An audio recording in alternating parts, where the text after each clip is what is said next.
El Niño, super El Niño ప్రభావంతో రాష్ట్రంలో వర్షాభావ పరిస్థితులు ఏర్పడ్డాయి. ఈ వర్షాభావ పరిస్థితులతో రాష్ట్ర వ్యవసాయ శాఖ మంత్రితో పాటు వ్యవసాయ అధికారులు కూడా ఆరుతడి పంటలు మాత్రమే వేయాలని, మెట్ట పంటలు మాత్రమే వేయాలని సూచించారు. దీంతో రైతులందరూ మెట్ట పంటలు వేశారు.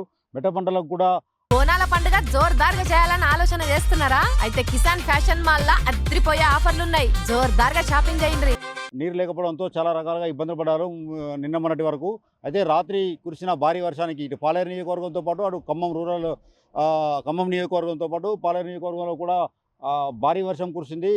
రాత్రి సోమవారం రాత్రి నుంచి మంగళవారం తెల్లవారుజాము వరకు కురిసిన వర్షానికి ఈ, చాలా వరకు చెరువులలో నీరు చేరింది. అదేవిధంగా కూసుమంచి మండలం నర్సిలగూడెం వద్ద కొత్తూరు నర్సిలగూడెం మధ్య రాకపోకలు సైతం నిలిచిపోయాయి. అక్కడ వాగు ఉధృతంగా ప్రవహిస్తున్న కారణంగా అక్కడ రాకపోకలు సైతం నిలిచిపోయాయి.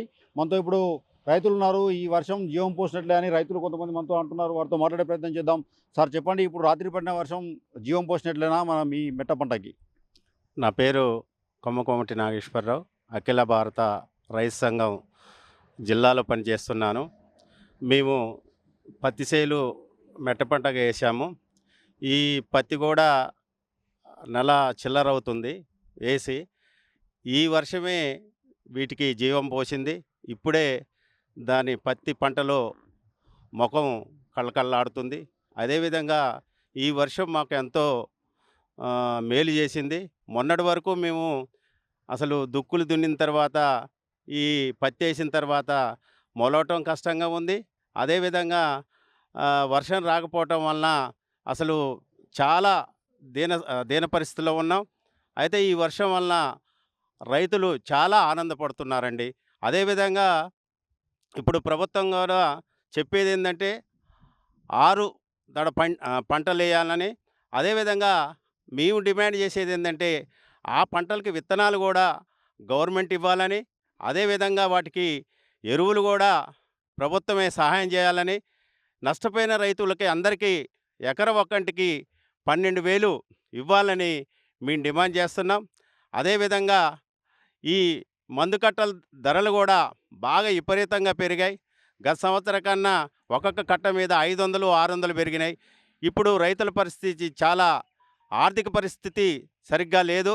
అందుకని ఏవైతే పంట రుణాలు ఉన్నాయో ఆ పంట రుణాలని రద్దు చేయాలని మేము డిమాండ్ చేస్తున్నాం. అదేవిధంగా ఈ వ్యవసాయ కార్మికులకు కూడా వాళ్ళకి పనులు లేవు. వాళ్ళకు పనులు కల్పించాలంటే ఈ పనికిహార పథకాన్ని ఇంకా కొనసాగించాలని మేము డిమాండ్ చేస్తున్నాం. మీరు ఎన్ని ఎకరాలు వేశారు ఇప్పుడు ఈ పత్తి? మేము పత్తి 5 ఎకరాలు వేసామండి. ఇప్పుడు మంచిగానే ఈ వర్షం వలన కోలుకుంది. ఇప్పటికే మేము చాలా పెట్టుబడి పెట్టినాం. ఇట్లనే వర్షాలు పోతే మాత్రం చాలా ఇబ్బంది ఏర్పడుతుంది. అందుకని ప్రభుత్వం వారు, కేంద్ర రాష్ట్ర ప్రభుత్వాలు రైతు ఎడల ప్రేమ చూపించాలి. అదేవిధంగా రైతుని ఇబ్బంది పెడితే చాలా ప్రజలు ఇబ్బంది పడతారు. అందుకని రైతుని ఆదుకోవాలని మేము డిమాండ్ చేస్తున్నాం. మీరు చెప్పండి, మీరు ఎన్ని ఎకరాలు వేశారు? రాత్రి పడ్డ వాన మీకు ఈ పంటలకు జీవం పోసినట్లేనా? నేను 10 ఎకరాలు వేసినండి పత్తి. అయితే ఈ సంవత్సరం సరిగ్గా వర్షాలు లేక పత్తి గింజలు సరిగ్గా మొలవక అప్పుడు చాలా ఇబ్బంది పడ్డాం. తర్వాత మొలిచినా కానీ వాటికి సరైన వర్షాలు లేక పెట్టినవి ఉన్నాయి. రాత్రి పడ్డ వర్షానికైతే మాకు కొంచెం అనుకూలంగా ఉన్నది. ఈ వర్షానికి ఇప్పుడు పచ్చెళ్ళు మంచిగా ఏపుగా ఎదుగుతాయి. మందు కూడా వేసుకోవాలనుకుంటున్నాం అండి. ఎంత పెట్టుబడి పెట్టారు? ఎకరానికి ఇప్పుడు వచ్చేసి ఒక 2,000 దాకా అయినది. 10 ఎకరాలకి 20-25 వేలు దాకా పెట్టినాం ఇప్పటికే. ఈ వర్షం పడడం మనకు మంచిదే అంటారా? వర్షం పడడం మంచి. ఈ వర్షం పడకుంటే అన్నీ పోయాయండి. ఈ వర్షం పడదు కాబట్టి కొంచెం జీవం పోసింది కాబట్టి రైతు కళ్ళల్లో కొంచెం ఆశ కనబడుతుంది. ఇదే వర్షం లేకుంటుంటే చాలా ఇబ్బంది పడుతూ వాళ్ళం. వ్యవసాయ అధికారులు ఈ ఆరుతడి పంటలు మాత్రమే వేయాలని చెప్పారా? మీకు అవగాహన కల్పించారా? కల్పిస్తున్నారు. 6 తల పంటలు వేసుకోవాలని చెప్తారు. పత్తిని దాదాపుగా 6 తల వర్షాధారంగానే వేస్తాం పత్తి చేళ్ళు. ఈ పత్తికి వర్షాధారంగా ఈ వర్షం అయితే మాకు అనుకూలంగానే ఉన్నది. మీరు చెప్పండి, మీరు ఎన్ని ఎకరాలు వేశారు? నేను 5 ఎకరాలు వేసాను. ఈ వర్షం పట్టడం వల్ల మాకు అందరికీ మంచిగా ఉంది. రైతులకు కూడా పర్వాలేదండి. మీరు ఎన్ని ఎకరాలు వేశారండి? మేము 4 ఎకరాలు వేసినామండి. ఈ వర్షం కొంచెం జీవం పోసింది. ఇట్లానే ఉంటే మాత్రం రైతులను ఆదుకోవాలని ప్రభుత్వానికి కోరుకుంటున్నాం.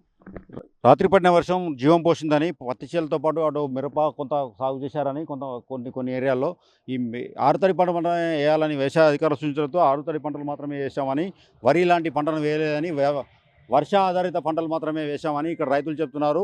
ఒకవేళ ఎల్నినో ప్రభావం ఇంకా తీవ్రంగా ఉంటే రైతులని కేంద్ర రాష్ట్ర ప్రభుత్వాలు ఆదుకోవాలని, అదేవిధంగా వ్యవసాయ కూలీలను సైతం పని లేకుండా అయిందని, వ్యవసాయ కూలీలను సైతం జాతీయ పనికి ఆహార పథకంలో ఎక్కువ రోజులు పని కల్పించి వారిని ఆదుకోవాలని ఇక్కడ రైతులు చెప్తున్నారు.